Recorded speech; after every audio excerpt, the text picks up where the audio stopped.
Oof, I've been singing pretty much all my life, as far as I can remember.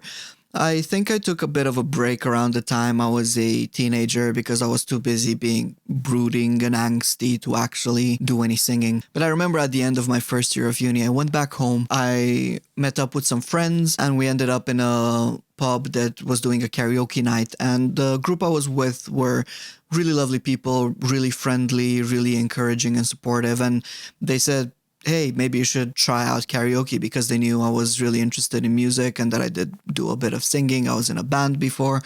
So I did. And surprisingly, the reaction was a lot more positive than I thought it would be. And for the remainder of the summer, I kept going back to these karaoke nights. And that went a long way to growing my confidence and my ability to perform in front of people. And overall, it made me feel like maybe singing is something I can do and maybe I should focus on. So I'd say that despite me having sung my whole life, that's really when it started clicking, and that's when I got a whole lot more committed to singing as an art form. I do write my own lyrics, yes. I write, record, produce, arrange, do pretty much everything on my own here in my home studio that you can sort of see in the background, which is really just a corner of my living room. But I find that by far writing lyrics is one of the more challenging aspects of writing music. I think authenticity is really important for me as a writer and a musician, and I find that when writing lyrics, in order to get something that is authentic, you do need to open up and make yourself vulnerable, and it makes you feel a little bit exposed in a way. And writing good lyrics is hard. And I know that a lot of folks don't focus too much on the lyrics, but I still think the lyrics are a very important part of any song. And I do try to focus as much of my attention on them as I can, despite it always feeling like an uphill battle. By far, my favorite song is Drive. It's my most recent song as well. It came out with my EP back in November. And it's a song that came to be through a music challenge that I was doing with a few producer friends of mine. And it has a whole backstory to it that I think I'll be breaking down into a YouTube video at some point. What I like most about Drive is that it feels like for the first time I managed to achieve the sound in my head in one of my songs and fully manifest it into a full production, which previously hasn't happened to the same extent. I started playing guitar, I think, in 2010, and I've been playing off and on since then. My dad bought me my first electric guitar in 2011 as a graduation present. And oh, actually, it's this guitar right here.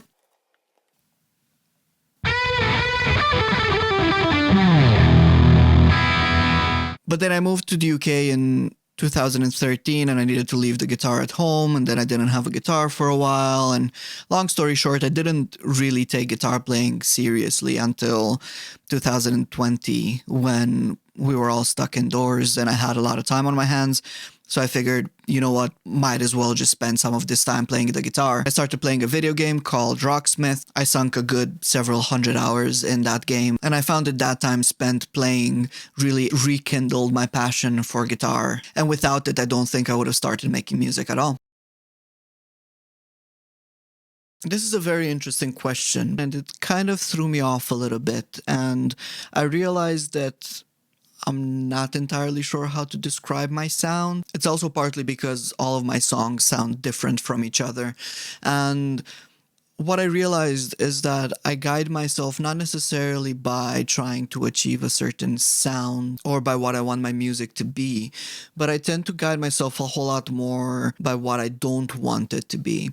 Every time I'm done with the song, I feel like been there, done that. It's kind of out of my system and I want to try something completely new and completely different, be it a different approach to writing, be it using different instruments, different sounds. And I realized that actually I put a lot more effort in trying to not sound the same in two consecutive songs than trying to find a cohesive artistic direction. If we want to find some common ground, I guess you could say that it's guitar music because I use guitars on all of my songs. It's more or less in the realm of rock, different flavors and different variations of rock. So guitar driven rock music is probably the one common denominator I could think of. But regardless, I think what I concern myself with most is for my sound not to be stagnant. As soon as I find that my sound and my music making is becoming stagnant, I'm going to lose a whole lot of the interest. I'm trying to keep it as fresh as I can for myself and keep myself interested as much as I can, because I do love a lot of music, a lot of styles, a lot of instruments, and there's so much that I think there's still left to explore that I don't want to pigeonhole myself into a narrow band of this is what my music needs to be because the past two or three songs have sounded a certain way. It feels great, to be honest. I've been wanting to release an EP since 2022, but all sorts of life stuff got in the way and I just didn't have the time or the resources to do it.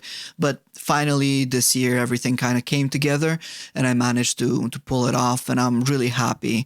It feels very cathartic and the reception has been quite positive. So, yeah, I'm really happy about it and I feel really content.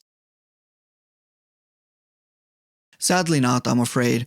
I made an attempt at putting together a live act, but that didn't really work out. I'm still somewhat on the lookout for a bunch of folks who would want to play with me and get some shows going. Maybe 2025 is the year, who knows? But yeah, it's something I would like to do. It just didn't materialize yet. I draw inspiration from a lot of different artists and from a lot of different sources, but were I to narrow it down to just one, I think I'd probably go with Hozier. I've been listening to a whole lot of his music this year, in part because of a video I watched on YouTube. Audio Haze broke down Hozier's movement. He described the production, the recording gear, and he did a recreation. I really recommend the video. It's a brilliant video. And that really set me on a path of more actively and deeply listening to Hozier's music. And once I got a lot more acquainted with his material, I just realized that a lot of it is really up my alley, and I draw a whole lot of inspiration from the way he eclectically combines elements of R&B and pop and soul and rock and folk, and he just brings all of these together in a way that gels really well. And I really wish I could as skillfully combine all of the different elements that inspire me. And it just set me on a trajectory of not trying to replicate what he's doing, but drawing as much inspiration from the various elements and trying to find a way of reinterpreting that in a way that is true to me. I'm not sure I'd say I have a favorite genre because I do listen to a whole lot of stuff in a lot of different genres. They mostly revolve around rock though, because I do listen to a whole lot of rock. Spotify, for example, recommends a whole lot of dirty rock playlists, so I'm assuming that, but for the most part, I prefer groovy bass lines. I like big drums. I like fuzzy guitars. But recently I've been getting quite a bit into old school R&B. I've also been trying to listen to a bit more blues, to a little bit more folk, and I'm trying to diversify my palette as much as I can and draw inspiration from as many sources as I can, because I think as a solo artist, drawing inspiration from as many sources as possible can only be a good thing. I think I would choose Chris Cornell. He's one of my biggest influences. I absolutely love him as a singer, as a lyricist. He's a really big inspiration for me and one of the greatest losses for the rock and roll world. And I would really love to be able to sit down and just have a chat with him about anything, really. From the land of the living, I think I choose Hozier.